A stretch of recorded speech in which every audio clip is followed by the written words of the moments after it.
Get Up Nation. My name is Ben Biddick. I am the creator and host of the Get Up Nation podcast, where I serve individuals, organizations, and societies to develop and sustain resilience and perseverance. I'm the co-author of Get Up, The Art of Perseverance, with former Major League Baseball player Adam Greenberg. The Get Up Nation podcast is brought to you in partnership with GotYourSixCoffee.com, where Navy veteran Eric Hadley is committed to serving first responders, veterans, and their families through a variety of nonprofit organizations. No stranger to adversity, Eric has fused necessity of coffee with his passion for public service. You're already purchasing coffee. Why not empower your coffee with purpose? Why not purchase coffee that not only has your six, but also has the backs of those who don a uniform of service for our communities and great country? Learn more about Eric and his freshly roasted, award-winning coffee at GotYourSixCoffee.com. Recently had the honor and privilege of speaking with Bobbi Kahler, an entrepreneur since the age of 34. She served thousands of clients and some of the most recognizable brands on the planet. At her core, she seeks to serve anyone seeking personal growth and transformation. Committed to lifelong learning, Bobbi's passion is to awaken people's ability to achieve greatness by believing in themselves. She's the host of the UnYielded Podcast, where she explores the stories of everyday people who have found a way to thrive no matter what. She's authored 3 books and currently serves as a senior consultant at ASLAN Training Development. Help me welcome the amazing Bobbi Kahler to Get Up Nation. Welcome. Thanks, Ben. It's great to be here. Oh, it's great having you on the show. I've been looking forward to this. To give everybody in Get Up Nation an understanding of where you currently live and work, will you share where you're at? Yeah. So I'm so blessed. I live in Grand Lake, Colorado. So I live, literally our community is across the street from Rocky Mountain National Park. Wow. And that's not by accident, because my husband and I, we love road cycling. We love cross-country skiing. We love paddle boarding, and it's just the perfect place for all that. So that's where we live. And you also probably heard about it this summer, because that's where the East Troublesome fire came through. We were evacuated for 2 weeks, but our home was safe. So that's a blessing. Wow. And so that's where I live. And you mentioned, the 2 things I'm doing now, the UnYielded Podcast and building that community. And then I've been with ASLAN since 12 and a half years now. So it's been, I've been able to work with so many different people, and it's just been, it's been a great journey. Love it. Love it. You live an incredible life. At one point, a doctor told you that you shouldn't be alive with everything that you've been through. Will you share with Get Up Nation what you've experienced so that we can begin to understand your why? Yeah. So that was one of the creepiest moments of my life. And Ben, the funny thing about that, when the doctor told me that was 4 years into the journey of after I collapsed.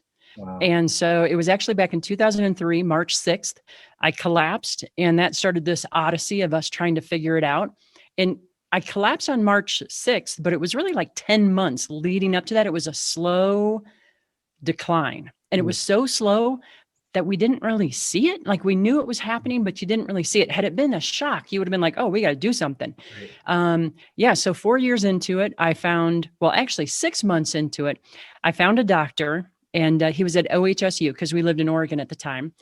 And he was an amazing doctor. And he said to me, he's like, Bobbi, he said, based on the tests, based on what we believe, the research, they were still kind of studying what they thought it was.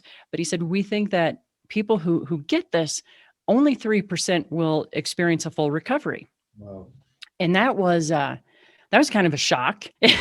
but Ben, I think sometimes I'm a little slow because I've always been an athlete, and I was always a runner, and running used to be my real passion. And so when he said that to me, my first question was, okay, well, when do I get to go for a run again? And he said, Bobbi, you might have to accept that your days of being an athlete are over.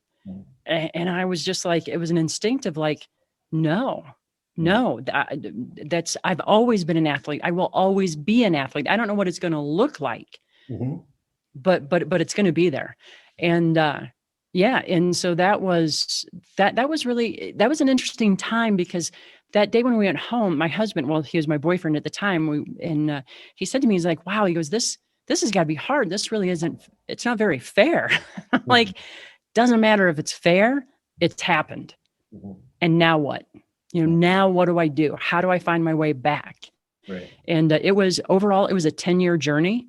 And to celebrate the 10 years, when it was almost 10 years to the day, not to the day, to the month of when I got the diagnosis, we were living out here in Colorado. And I thought, I'm going to ride my bike because I'm into road cycling now. I'm riding it to the top of Vail Pass, which I'd never done a summit. Wow. And oh my gosh, it was hard, but there was a point where I knew like that summit's mine. Like I knew it. And I started like want to cry because it was so emotional. But you're at over 10,000 feet. You cannot cry and bike at the same time. So I'm like, okay, I'll cry when I get to the top. But that was, man, that's what, it was a journey. Let's just say that. I learned so much on that journey. And I think now, like last winter, I was out 96 times for cross country skiing. And I'm so blessed. You know what I mean? So, yeah. Amazing. Well, this just really speaks to the core of what you do now. You believe that all can thrive in this life. And you write, that's right. It's within our power to do so because it's within our choice to do so.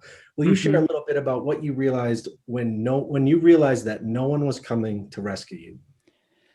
Yeah, that actually stemmed from, I was 23 and, it was, I always call it my New Year's Eve epiphany because it happened on New Year's Eve.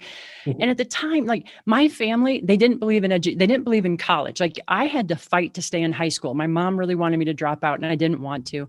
And so I was 23, I was working 2 jobs. I was barely keeping my head above water. I mean, and I was really contemplating, like, could I possibly get a 3rd job? But I was already working 75 to 80 hours a week. So I'm like, I don't know where that's going to come from. So it was New Year's Eve. I came home from my 2 jobs. I was in my dark little lonely apartment.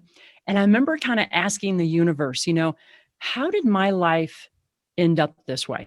Because I mean, I was on a path to nowhere and I was getting there pretty fast. And the answer that came back to me is that your life is a reflection of the choices that you've made so far. And, at first that wasn't the answer I was looking for. And, but as I sat there with it, I'm like, that's hopeful because that means that if I can learn how to make better choices, I can get a better result. And I think up until then, Ben, I was waiting. I think I was hoping that someone is going to come and take me by the hand and show me the way or rescue me. And it's like, no one's coming to rescue me. But what was really empowering about that was I can rescue myself. Nice. And that's what started the journey. And that's when I started studying. And then, my undergrads in human performance improvement, and my master's is in leadership and coaching and adult learning, because I became fascinated by how do we actually do this? So that was a big moment for me. And it was one of those painful moments, but also a big moment. You know what I mean? Absolutely. So you had this epiphany. You were reflecting on your life choices that far. And then the key thing that I think I've read in some of your talks here is about the habits, about making a habit of the change instead of just, one day or one night we have some clarity, but creating a habitual change. Will you share a little bit about that? Yeah, because it's a great point, Ben. It's not something we get to decide once, right? And right. It's not a light switch. So to me, and this is something I've really been focusing on lately, that because people have always said to me, you're so hopeful and you're so hopeful. Or when I give a workshop or I'm coaching people, they're like, wow, you're just so, you instill such hope. And I'm like, I never talk about hope. So where is that coming from? But I've been dissecting it. And here's the thing that I believe: hope is not passive, right? Hope is something that we can create. Nice. And I think we do that by recognizing where do we have choice, right? And here's the thing, and I'm actually putting together a monologue on this one, because sometimes our choice, we become blinded to where we have choice, and that's when it's tricky. So recognizing where we have choice. The second part of it is to find an action that you believe in. Right. When I was sick, one action that I believed in this was after a while, when I was healthy enough to do it, because I had to work my way back to being an athlete, was I'm going to go for a walk every day. It doesn't matter how short the walk is. At first it was 30 feet. That's all I could do. That's all I could do. It doesn't matter. So find the action. And then the third piece, and I think this is where it's really becomes the pattern, it's what I call learn your way forward, right? So there's 3 steps to that, right? You act, and I'm kind of a simple person, so I have to put it into things I can remember. So it's like, I call it the AAA. So it's act, assess, and adapt. Okay. So you take the action, and then you assess, right? Did I make progress? Did I learn something? What's the data that I collected from taking that action? And then the third one is adapt. You're like, how do I have to, is there something I need to change in what I'm doing? But I use that repeatedly. I don't care if it's for learning how to cross country ski or if it's, working through a challenge. I use that all the time. So that's kind of, my thoughts on it. Excellent. And then to get into another word that you frequently use, you tell us about the significance of the word unyielded for you, and how important is it for people not to quit no matter what? Oh my goodness. That, Ben, I think actually it's funny, when I was starting the podcast, I reached out to people who really knew me. And that was a word that was suggested to me. They're like, when I think of you and I think of everything you've overcome, his name's Sean, he's like, you are unyielded. He said, you will not back down to a challenge. Because as a child, and this started really early, at the age of 5, I was diagnosed by a speech pathologist of having what he called catastrophic speech problems. And he told my parents, he's like, she will never speak correctly. Wow. But my mom, it was, and my mom, oh my goodness, she was amazing. Because when we got that diagnosis, she said, Bobbi, we're not going to listen to him because you never let someone else tell you what you can or cannot do. Awesome. And mom taught me something that was incredible, right? That changed my life. And then she worked with me for years. I was in my 20s before I stopped thinking of myself as someone with speech problems, even though when I was in high school, I competed in speech and debate because I thought, well, that'll be a good challenge. Wow. But it was a great experience. But what mom taught me, and I think it was so important when you think about being unyielded, it's the power of the word yet. Because there were times where I couldn't say a word and I'd get frustrated. And I'm like, I can't say it. And mom's like, no, you can't say it yet. Oh, nice. But you see how that changes things? It does. Yes. And it was just, and even to this day, because I've mentioned I love cross country skiing. And 2 years ago, I decided I'm going to tackle the black runs. Those are the expert runs and you have to go down these steep hills. And I crash. I mean, I just flat out crash sometimes. And I'm like, oh, I didn't do that hill. And I'm like, no, I haven't done it yet. And I ski right back up it and I come down it again. And I think that's a huge piece of that. But it's just, I don't know, my personal experience leads me to it. And it's what I love helping other people do, because I just think that thriving is not reserved for the chosen few. Right. And thriving, that can take a lot of different definitions, but I just believe we can all have it. Great. And you've awakened thousands of people to the greatness within them. What are some of the common symptoms that people have who are impeding themselves with limiting beliefs or a lack of belief in themselves? Oh man, there is, well, you kind of nailed it there, right? Sometimes we are our greatest opponent. Right? And this is another kind of series I'm putting together, is because it stems from I love tennis. And there's a great book called The Inner Game of Tennis by Tim Galway. And Tim is a former professional tennis coach. Actually, I think he might still be coaching, but he talks about it when he's coaching a tennis player. He said, the greatest opponent they face is not on the other side of the net. It's the one on our side of the net. So I'm always looking for that. So there's some different things that people do. And one is what I call the just wait voice. And this is that voice that kind of shows up right as we're about to act. And it's like, well, maybe it'd be better off waiting. Right. And then we don't act. And to me, nothing can happen until we act. And one of the most common, because, I work a lot with salespeople. One of the most common that I see is the fear of rejection. Right. Well, if I take this action, what if they reject me? Another one that's really common is what will other people think? Right. So there are a number of those, but those are some of the most common. But it's that voice that keeps us from acting, and that thing's got to be silenced, because otherwise we don't take the action that we need. Right. You know what I mean? Yeah. And then how satisfying is it for you to see them they are awakening, they're growing, they're transforming out of a life where they're waiting to be rescued to the person who's rescuing themselves, to see that happening? How amazing is that for you? Oh, that's what I get up for in the morning. I mean, I really feel like that is my life purpose. And it is one of the most magical things to see that person who thought, man, I can't do this. Mm-hmm. And then they do. Mm-hmm. And you just see how it changes everything. And it's so funny because it can be the tiniest thing, but it's that positive upward spiral, right? And it leads to other things. So I don't know. It's magical to me. Yeah. Yeah. And so tell me about this a little bit, as far as it's like the fears that people face. Like, how terrifying is it for people to actually recognize that they do have the ability to change their life, and to recognize that they're where they are because of their own prior choices? How do you help them realize that this power isn't something to be feared as they start making new choices, but instead, accept that love, that awe, that excitement of, I'm going to create a different life for myself? Yeah. What I do a lot, Ben, is I try to make it very small steps, right? Because if it's, and this is something I probably because I road cycle, like when I'm doing a mountain pass, I don't look at the whole mountain because it's too discouraging. Sure. I look at the next 20 to 30 feet and I think, okay, when it's a grind. So I like to make things small for people because it's kind of like this baby step approach. The other thing is making it feel really, really safe. Because if the action feels too big, or like, oh my goodness,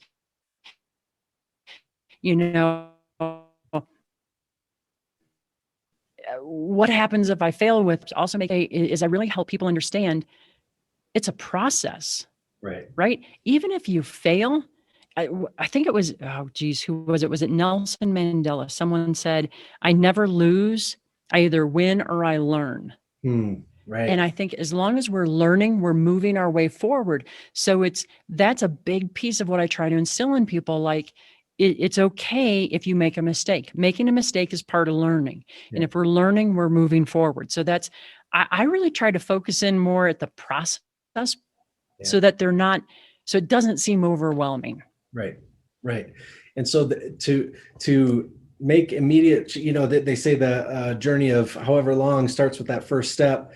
How is it, and why is it so important for people just to take that first step, take that, that walk when you're facing that, I'm going to walk 30 feet, that small starting step. Tell me how vital that is. It is everything, right? And this is something, when I was a kid, oh my goodness, my older sister, her name's Nanette. Nanette was the most amazing baseball player ever. She played semi-pro ball. She was the MVP of the world tournament a number of times, and she was my first coach. And I wanted to be like Nanette, and she was awesome. And I knew I was not that good. And I didn't want to strike out. I was at the plate. I didn't want to strike out. So what do? You stand there and you strike out because at some point you got to swing the bat. Right. And my sister, after the second time I did this, she came over and she's like, what are you doing? I'm like, well, I don't want to strike out. And she's like, I've got news for you. And she goes, Bobbi, you can't get a hit if the bat never leaves your shoulder. And I think that's really where it began for me. So I'm always thinking about that. When I'm afraid to take an action, I think, okay, the fear's there, and that's okay. The fear is healthy. But if we don't take that step, nothing else can happen, because if we don't take that step, we can't learn. Right. And so like when I started podcasting, I'm like, okay, I'm going to make a lot of mistakes. I'm going to try not to. That's not my goal, but it's going to happen. But it's always, as soon as you know what I mean? But if I can get the ball in play, I can learn. And if I can learn, I can grow in the direction of my goals. And so that, to me, nothing happens unless we just start. So to me, that's at the heart of everything. Yes, absolutely. Tell us more about your podcast here. It's called UnYielded, Thriving No Matter What. You write that the podcast is dedicated to bringing hope, knowledge, and assurance that people can be more successful and more fulfilled if they choose. Right. So UnYielded. So it was about a year. I started thinking about it a year before I launched it. And part of what spurred it on is I've worked with so many interesting people over the years, and I've heard so many stories of triumph and resilience and, just thriving no matter what. And I thought these stories, they need to be shared because, like you, I mean, it like what you're doing, right? People need to hear these stories. Yeah. And so that's kind of what started it for me. And I really just want to share those stories of triumph and growth, because I think that no matter where we are, no matter what's happening, we can get to where we want to be. And so it's just, if I can share stories and if I can share practical tools and help people in that direction, that just makes me happy. And the cool thing is, I don't know how it is for you because you're a podcaster, but I feel like I have learned so much since I started my show. And that's one of the things I love about it. Absolutely. Yeah. And that's one thing that we focus on too here. And that's what I love, the synergy of your show, the synergy of this resilience building, this unyielded, this never quit mentality is these amazing stories are born there and need to be shared because of how it relieves suffering, because of how it changes people's lives, because of how real and practical it is. It's not just, a sales pitch. It's a way to transform yourself. It's not easy. It's not easy. You have to create new habits. You have to go into uncharted territories. You have to face those fears. You have to surround yourself with yourself, have a coach like you, maybe come in and create that safe space. So when you take that first step, you do it with confidence and celebration and support. This is the way that life can be changed. And I love having the end game, the ideal state, everybody thriving, every human being thriving, whether that's our agricultural systems, our educational systems, our healthcare systems, our mental health care systems, all that. I just dream of a focus where there's no agenda other than how do human beings thrive and how can we do that? And so it's an honor to have you on the show who do this work, who do this for your clients and your customers, who help people transform, and your service, your attitude of service and your heart for others, you're helping people do this. So to share your voice with my network, to share your voice with more people, I hope we're able to send you, 10,000 clients so that 10,000 people can be impacted. And they can go out and thrive in their sector of influence and really create a situation where human beings are accessing potential like they never had, are interacting with unity like they never had, confronting conflict, in a healthy way, and working through disagreements and ending violence by revering one another and showing each other respect. These are profound outcomes that it is an honor to be a part of creating. So, and I wanted to ask you, as you think of, our audiences are probably pretty similar in what they're coming to our podcast to hear is to get that active, not passive hope, to get that, those words and that assurance to know that keep going, keep getting up, keep taking those steps. What do you have to say today for anybody listening who's impeded by a lack of belief in themselves? What is your message for them today as they listen to this episode? Man, but first of all, there's no better person to believe in than yourself. Nice. Number one. Nice. I think the second part of it is I think about my journey. When I there is no reason to think that I could be where I am now, like overcoming the health stuff, right? Mm-hmm. But it was every day I took one action, and I told you, it started by walking to the end of my driveway, which was 30 feet. Mm. And that was discouraging because I used to be a runner, and I used to run 8 miles every other day in under an hour. So it was like, oh, my big achievement is I walked 30 feet. And then I made it to the end of the block, and it was four houses away. Mm. But focus on your progress. Don't focus on the bad stuff. Don't focus on, what I should be doing. Focus on what you are doing and how it's moving you forward. And that will continue to build the belief in yourself, because that is the best investment a person can make. And that's the investment in themselves and the belief that they have. Because I truly believe that we have everything inside us to be successful. And it's just a work in progress. And so I always focus on the progress. Right. Excellent. Excellent. Yeah. And we get, when we get focused on all the things that we're not, we lose sight of what we can be, and the good things that are. That's there. right. We can spiral down into darkness, so we can lose sight of all the miraculous things that we have in our present moment, who we are, connections we have, things that we've overcome in the past. It's infinite. And so it's exciting to help people dive in, drill down, and really experience the miracle of living. Tell us more about what you have lined up for the future, your some of your goals, things you're going to be accomplishing in 2021, offerings that you're putting out there for people to take advantage of. Tell us more about where you're taking your life in 2021. Sure. So still doing my work with ASLAN, so I'm doing that client work. The UnYielded, I'm continuing with that. We have the interviews. I'm also starting to add in more solo episodes that way, because people have been asking me for that. And at first I'm like, I don't want to do that. I want to interview cool people, but if it'll help people, I'll do it. Awesome. And then we're starting to look at, I'm putting together I've put together, it's in post-production right now. It's a free guide on recognizing if the just wait voice is holding us back, because I think that is such a big deal. Right. If you want, I can send you a link for that. Right. And then from there, we're putting together some courses on some of these core concepts, like how do we recognize our choice? How do we learn our way forward? How do I manage the just wait voice? Because there's a lot of that. How do I build grit and resilience? Yeah. That's what we're doing in that direction. And I just love it, and Ben, I just have to say, when you were talking just before you asked me this question, it triggered something that a coach told me years ago, because I used to beat myself up a lot, and we all do, right? Yep, right. And she said to me, because it was about self-worth. And she said to me, she just stopped me. And she's like, Bobbi, would you ever talk to a friend the way that you're talking to yourself right now? Right. And I said, no. And she's like, then stop it. And she goes, think about yourself as your best friend, and how should you talk to her? And that, it sounds so simple, I know, but it makes a difference, because you said it. We all have such potential inside of us. Yes. And it's just, right. we can't let all the negativity that goes on in our heads keep us from that.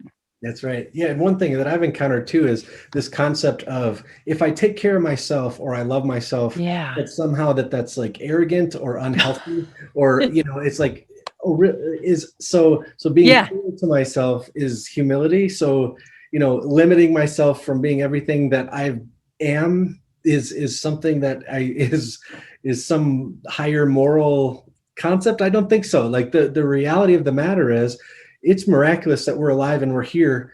I don't know what got me here. I am just celebrating the fact that I am here in this moment, and I'm alive, and I'm in reasonably good health, and I'm safe, and I eat enough food every day, and I'm surrounded by amazing people, and I'm talking with someone across my country who's brilliant, who is sharing her insights into, resilience and growth and being unyielded.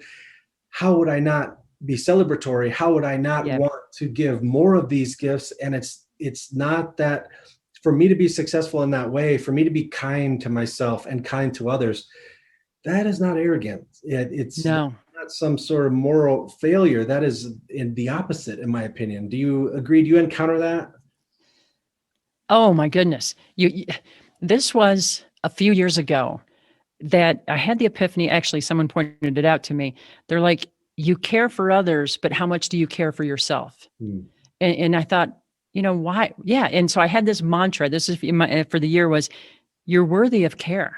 Yeah. You're worthy of care. And it was amazing how I started changing the way that I talked to myself and I treated myself. Because you're right. If we don't care for ourselves, how do we care for others? That's right. So I completely agree with what you're saying. And it's not arrogance. This is how I'm at my best so I can help others. Because one thing I learned with that illness back in Portland, it's really hard to care for others when you can't get up out of bed for 18 months because you're that sick. Right. Right. So no, it's not arrogance at all. Absolutely. I love it. It's actually the gateway into you thriving, right? There's no reason why, if you're listening out there and you've got that habit formed in your own head, like many of us do, saying that you don't deserve good things, or that's for someone else, or you need to wait for it. And cetera, et cetera. Let's confront that right here and right now and say, no, that's for you now. You are worth it. You are valuable. You are priceless. Don't be destructive to yourself. You have so much to offer and give, and we all need it. There are so many good things that we need to happen right now. It's vital. There's a lot of negative things happening. So we need to have people's insight and voice and strength and talents and brought to the table. So get up from whatever you're doing where you're sabotaging yourself. Get up from that and let's get after it together to create a finer world. Let's see this. I guess we're getting to the final portion of the show here. Basically, I always end the show with 6 questions to help my listeners understand the why within my phenomenal guests. Are you willing to run through these 6 quick questions with me? Absolutely. I'm ready. I'll do my best. How's that? All right. Who are you thankful for today? Oh, my goodness. I am thankful to my husband because he has always been a tremendous supporter for me. Excellent. And now that we've covered who you're thankful for today, what are you thankful for today? My health. Excellent. How do you fuel the fire within you? I always think about how I'm helping others. And you nailed it earlier, right? That look that they get when I know that I've helped them. What's one thing adversity taught you to value? My own strength. Love it. What are you doing today you may have never thought you could?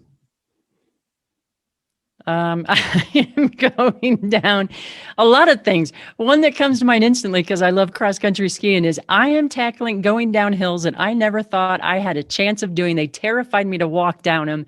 And now I do it. And I get to the bottom. I'm like, I want to do it again. Awesome. And then what will you do tomorrow that you may have never thought you could? This is the one that stumps me, because I think it's because of everything I've been through. It's like, hey, I think I can do anything I put my mind to. Love it. I can learn my way forward and get there, Ben. Excellent. I love it.